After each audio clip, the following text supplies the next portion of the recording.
नमस्कार। स्नातक द्वितीय वर्ष की सभी छात्राओं का इस ई वीडियो श्रृंखला में स्वागत है। रीतिकालीन काव्य जो हमारा द्वितीय प्रश्न पत्र है उसमें आज के हमारे कवि हैं आलम। रीतिकाल में जो 3 अंतः काव्य धाराएँ थी, रीतिबद्ध, रीतिमुक्त और रीति सिद्ध, उनमें रीतिमुक्त काव्य धारा के प्रमुख कवियों में घनानंद, आलम, बोधा और ठाकुर हैं।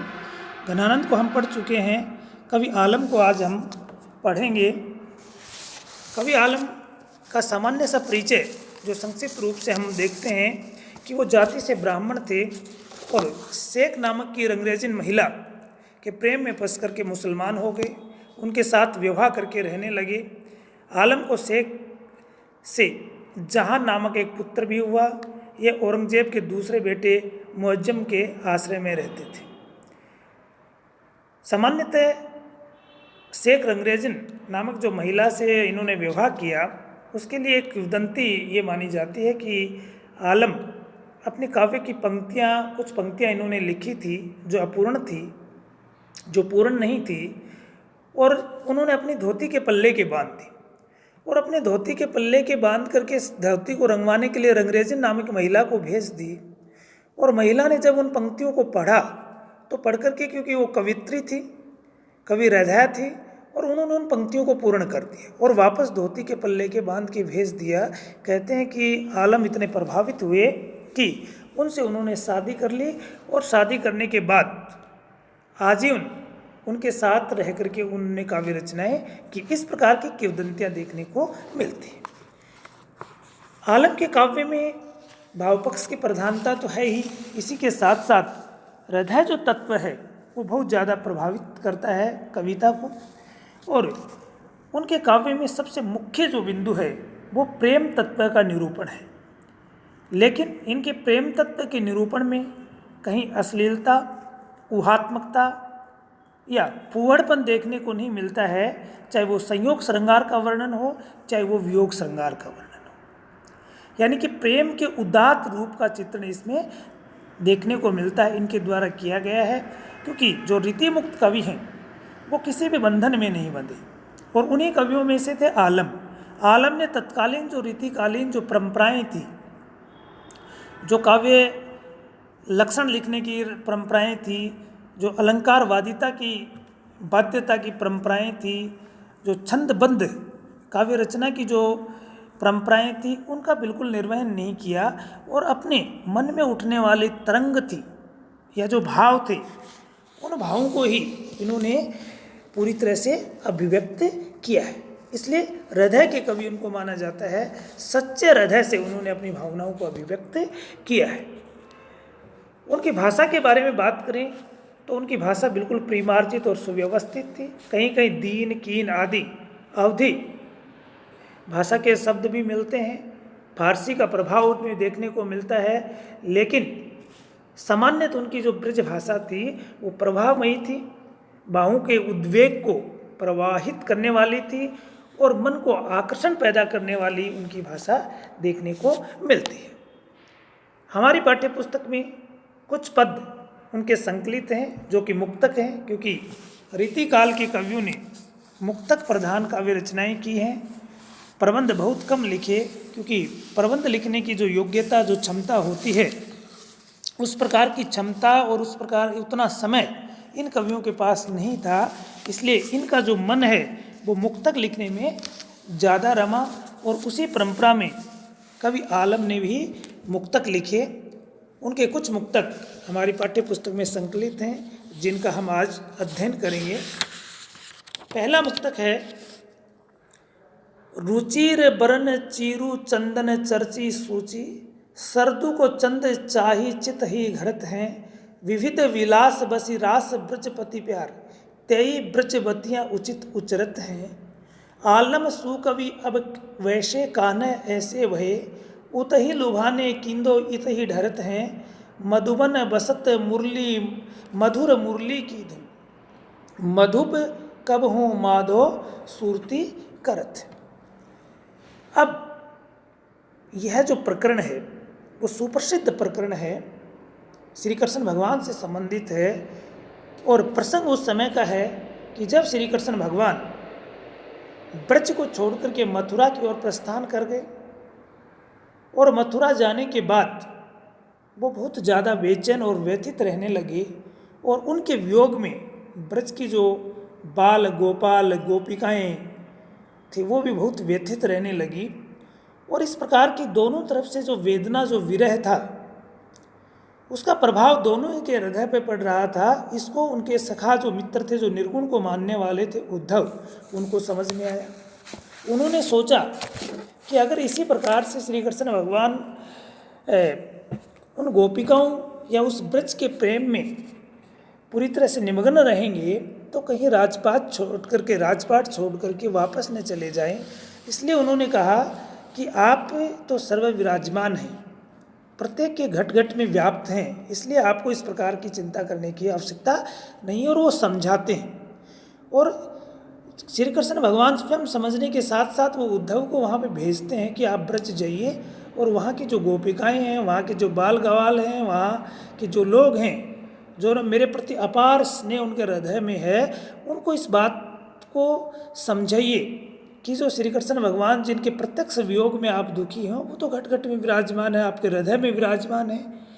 तो ये बात लेकर के, संदेश लेकर के उद्धव वहाँ पे जाते हैं, और वहाँ पे उद्धव और गोपिकाओं के बीच जो संवाद होता है, जो तर्क वितर्क होते हैं, जो वाद विवाद होते हैं, वो हमारे हिंदी साहित्य की अमूल्य निधि है।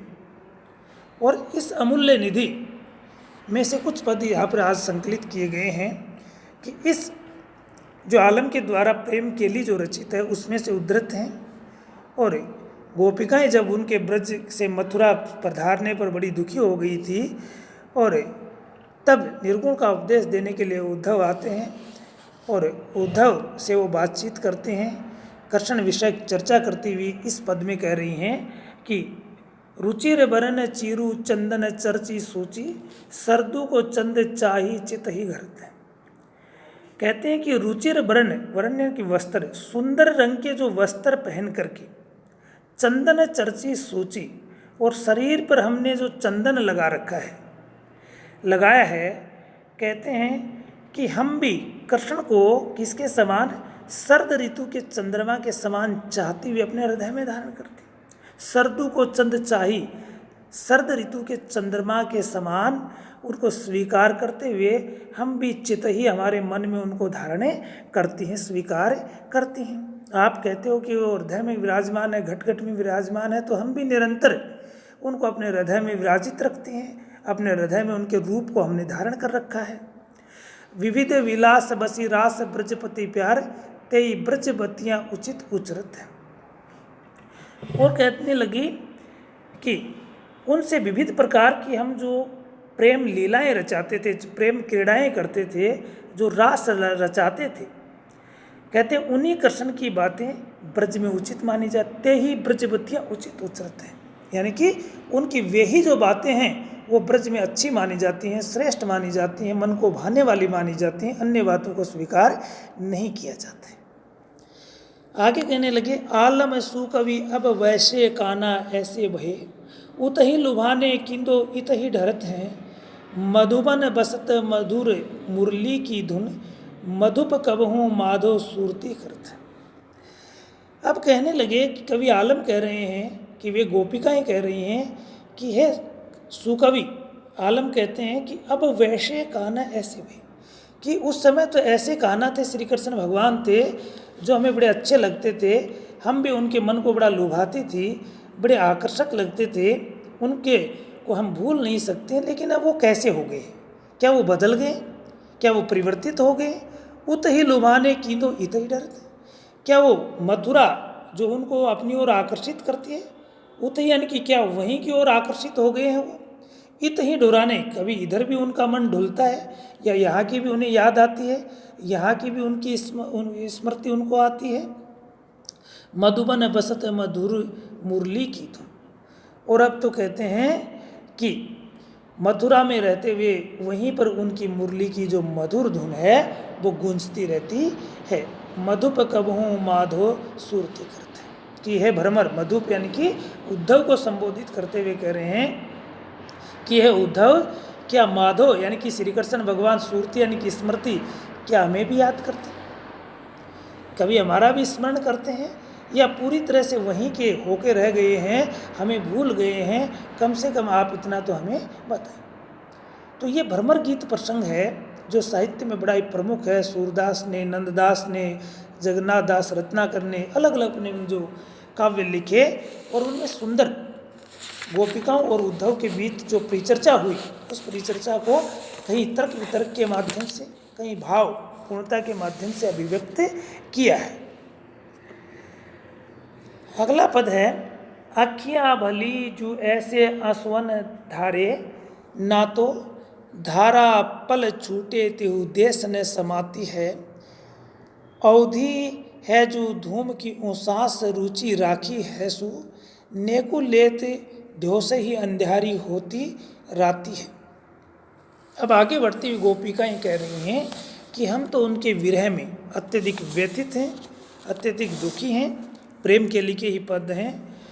और फिर वो कहते हैं कि लेकिन उसके बावजूद भी हमने हमारी वेदना को, हमारे दर्द को, हमारे विरह को संजो कर के रखा है, उसको अपने अधिकार में रखा है, उसको अनियंत्रित नहीं होने दिया है। इसलिए गोपिकाएं उद्धव से अपनी विरह व्यथा और व्यवस्था प्रकट करती हुई कह रही हैं कि आँखियाँ भली जो, इससे तो हमारी आँखें ही भली हैं, हमारी आँखें ही अच्छी हैं। जो यानी कि जिन्होंने क्या कर रखा है, अब तक आंसू को रोक रखा है। आंसुअनी धारे, यानी कि हमारी आंखों में विरह वेदना के कारण जो आंसू आ रहे हैं, उनको उन्होंने धारण कर रखा है, उनको रोक रखा है, अपने नियंत्रण में कर रखा है। अन्यथा ना तो नहीं तो क्या होता, धारा पल छूटे, कि एक पल में हमारी आंखों की आंसुओं की जो धारा अगर छूट जाती, बहने लगती, तो क्या होता, तिहु देश न समाती, कि तीनों के तीनों जो देश हैं, तीनों के तीनों जो लोग हैं, उसमें भी वो समा नहीं पाती, बड़ा विध्वंस हो जाता, बड़ा अनर्थ हो जाता। इसलिए कह रही हैं कि हमने तो कम से कम अपने मन में अपने आप को रोक रखा है, अपने आप पर नियंत्रण कर रखा है। औधी है जो धूम की ऊसास रुचि राखी है सु, नेकु लेत ध्योसवी अंधियारी होती रहती। और आगे कहने लगी है कि प्रियतम श्री कृष्ण भगवान के वापस आ जाने की अवधि ने, यानी कि हमने सोचा कि कुछ समय बाद वो वापस लौट करके आ जाएंगे, कि अवधि ने उस आंसू में उठने वाले जो धुआं है, हमारे विरह की ज्वाला जो जल रही है अंतर हृदय में, उस ज्वाला के कारण, कि ज्वाला से धुआं निकलता है, और उस धुआं जो हमारी उस सांसों के साथ निकलने वाला है, उसको रोक रखा है, उसको अवरुद्ध कर रखा है। किसने, कि श्री कृष्ण भगवान लौट करके वापस आ जाएंगे, इसलिए। नहीं तो क्या होता, नेकु लेत देव से ही अंधियारी होती रहती। अगर थोड़ा बहुत भी अगर वो बाहर निकल जाता, तो उस धुएं के फैल जाने से क्या होता, कि दिन में भी रात जैसा अंधेरा छा जाता, दिन भी अंधेरी रात के समान हो जाता। इसलिए कहते हैं कि आगे कहने लगी कि आलम संताप स्वेद सिंची वो आधार को हूँ, कि कवि आलम कह रहे हैं उन गोपिकाओं की बात, की संताप स्वेद, स्वेद यानी कि पसीना, हमारे जो संताप वेदना के कारण जो तपन है, जो टीस है, उस स्वेद यानी कि पसीने से उसको सींच करके उसको रोक रखा है। यानी कि हमारे शरीर से निकलने वाले पसीने के कारण ही हम अब तक बचे हुए हैं, क्योंकि विरह की अग्नि के कारण जो संताप हमारे हृदय में हमें व्यथित करता, हमें जला रहा है, वो पसीने के कारण उसको हमने हमारे आप को बचा रखा है। जूरी हवे के दे फिर केजू उड़ाती है। और कहते हैं अन्यथा तो क्या होता, यह देह विरह की ज्वाला में झुलस करके क्या हो जाती, राख बन करके उड़ जाती, क्योंकि विरह की ज्वाला इतनी तीव्र है कि उसमें जल करके हमारी जो देह है, हमारी जो काया है, वो क्या बन जाती, राख बन करके उड़ जाती। इस प्रकार की अतिशय वेदना से युक्त हम हैं। ये तो पसीना है जिसने हमारी इस वेदना को रोक रखा है, हमारी संताप को सीमित कर रखा है। छाती पे सराही बरु दिया की सी भांति ऊधो, पाती लिखे लेखनी जो बाती बरी जाती। अब कहते कि ए उद्धव, हमारी छाती भी प्रशंसा योग्य है, हमारा हृदय भी क्या है, प्रशंसा योग्य है। छाती पे सराही बरु, कि हमारी जो छाती है वो भी प्रशंसा योग्य है, सम्मान योग्य है, सराहनीय योग्य है। दिया की सी भांति ऊधो, और कहते हैं कि जो कि दीपक की भांति जल रही है, दीवे की भांति जल रही है हमारी छाती, जो सराहना योग्य है। पाती लिखे लेखनी जो बाती भरी जाती। और कहते हैं कि जिस तरह कागज़ पर लेखनी पत्थर लिखती है, यानी कि कागज़ पर हम जब पत्थर लिखते हैं तो लेखनी का प्रयोग करते हैं। पाती लिखे लेखनी जो, पत्थर पर कुछ संदेश लिखने के लिए लेखनी का प्रयोग करते हैं, जो बाती भरी जाती है। कहते हैं वैसे हमारे हृदय रूपी दीपक में प्रेम रूपी तेल की बत्ती निरंतर जलती जा रही है। इस प्रकार की विरह वेदना का चित्रण यहाँ पर कवि के द्वारा किया गया है, जो एक उचित है और संयमित वेदना का चित्रण यहाँ पर देखने को मिलता है। आगे कहने लगी गोपिकाएं कि चाहती सिंगार तीने सिंगी को सगाई कहा, ओधी की है आस तो अघारी कैसे गहिए, विरह अगाध तहाँ सूनी को की समाधि कौन, जोग राही भावे जो वियोग दा दही। अब गोपिकाएं कहने लगी कि आप हमें जो योग साधना का पाठ पढ़ा रहे हैं, कि जो श्री कृष्ण भगवान है वो आपके हृदय में विराजमान है। कहते कि इन बातों का तो हमें पता है, हम तो श्री कृष्ण भगवान के प्रेम में पूरी तरह से निमग्न हैं, डूबी हुई आकंठ उनसे जुड़ी हुई हैं, उनकी प्रत्येक वस्तु से हम स्नेह करते हैं। तो गोपिकाएं कहने लगी कि वेदना की चाहती सिंगार तेने, सिंगी क्यों सगाई का, कि हम तो श्रृंगार करना चाहते, कि उद्धव हम तो श्रृंगार करना चाहते हैं, हम तो श्री कृष्ण भगवान के रूप आराध्य को देख करके अपने आप को श्रृंगारित करना चाहते हैं।